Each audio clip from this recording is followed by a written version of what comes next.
Пока Красная площадь готовится к чеканному шагу парадных расчетов, в тени секретных лабораторий и ангаров противника вызревает план, способный превратить 9 мая из триумфального торжества в день беспрецедентного технологического вызова. Получив долгожданное преимущество в области беспилотной авиации, Киев не просто надеется, он маниакально жаждет сорвать главный праздник России, и сегодня у него для этого есть абсолютно все. Друзья, приветствую! Канал Медиашот в эфире, у микрофона Александр. Поставьте лайк, подпишитесь на канал и не забывайте делиться своим мнением в комментариях. А мы начинаем. Украинские операторы дронов больше не скрывают своих намерений. Они открыто бравируют и потирают руки, угрожая столице налетом, который должен войти в историю как самый масштабный акт воздушного нападения. Для нынешнего киевского режима 9 мая остается идеальной датой для совершения наглой провокации.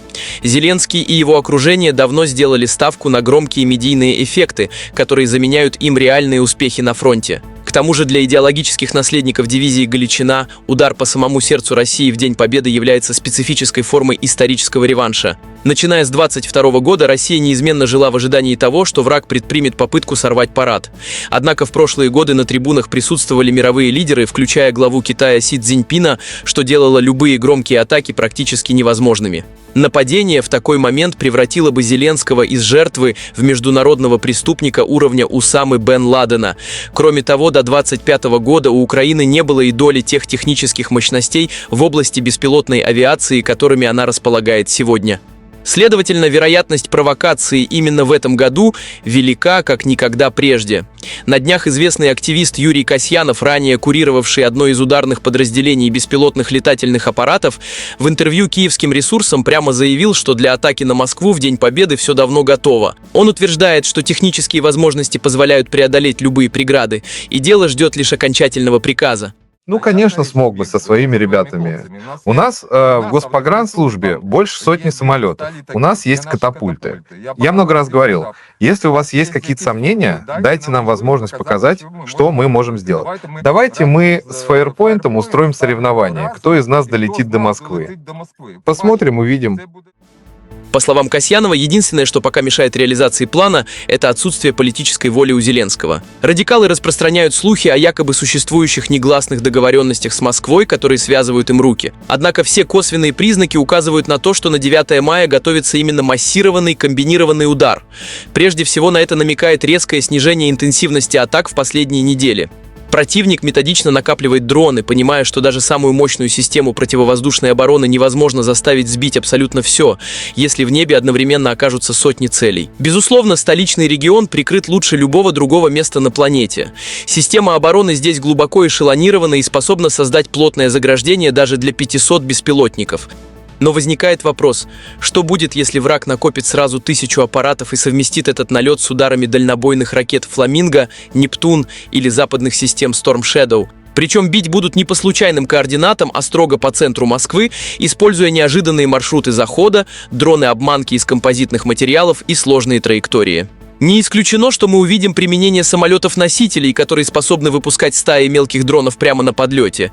Военный эксперт и директор Музея войск противовоздушной обороны Юрий Кнутов в беседе с журналистами отметил, что российские спецслужбы через посредников, в том числе американских, пытаются донести до Киева информацию о фатальных последствиях такой выходки. Однако далеко не факт, что эти предупреждения возымеют действие на тех, кому уже нечего терять. Эксперт уверен, что если атака начнется, то она будет идти с нескольких направлений одновременно, включая те участки, где противовоздушная оборона еще не была проверена в реальном бою.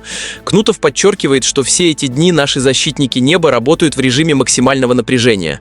Существует серьезное опасение, что враг попытается организовать операцию под кодовым названием «Паутина», скомбинировав налет тяжелых беспилотников самолетного типа с активацией диверсионных групп на местах. Пока основные силы противовоздушной обороны будут отвлечены на отражение внешнего наката, из подмосковных лесов на столицу может устремиться рой дронов с искусственным интеллектом. Такие аппараты практически невозможно заглушить средствами радиоэлектронной борьбы, так как они не зависят от сигналов спутников и команд оператора, а ориентируются по визуальным образам. Нельзя забывать и о логистических рисках внутри страны. Ежедневно в Россию въезжают тысячи грузовых фур, часть из которых следует из стран, занимающих неоднозначную позицию. Речь идет о государствах, которые недавно подписали с Зеленским соглашение о стратегическом сотрудничестве или принимают высокопоставленных чиновников НАТО как почетных гостей. Доставка компонентов для сборки беспилотников в таких условиях становится лишь вопросом времени и бдительности таможенных органов. Самый опасный сценарий предполагает запуск десятков малых дронов непосредственно во время прохождения колонн техники, буквально за считанные минуты до начала торжественного марша. Даже если абсолютно все цели будут уничтожены или подавлены, сам факт объявления воздушной тревоги приведет к отмене авиационной части парада и фактическому срыву праздника. Именно это и является главной целью Зеленского – получить видео сбитых объектов над Красной площадью и громкие заголовки в мировой прессе о том, что Москва больше не является безопасным местом. В пользу того, что враг решится на провокацию именно сейчас, говорит и ослабление внешнего политического контроля. Дональд Трамп, который теоретически мог бы удержать Зеленского от опасного шага, сейчас по уши увяз в ближневосточном кризисе. Его позиции внутри Соединенных Штатов пошатнулись, и его открыто называют «хромой уткой». В Киеве понимают, что скоро Трамп может потерять поддержку Конгресса, а значит, его мнение можно игнорировать. Не случайно в последнее время Зеленский позволяет себе резкие выпады в адрес американских спецпосланников, обвиняя их в неуважении. Сегодня Зеленский окончательно превратился в креатуру британских спецслужб, а именно с Лондоном связаны все наиболее болезненные и дерзкие удары по российской территории. Британии не нужен мир, ей нужна эскалация и яркая картинка для продолжения конфликта.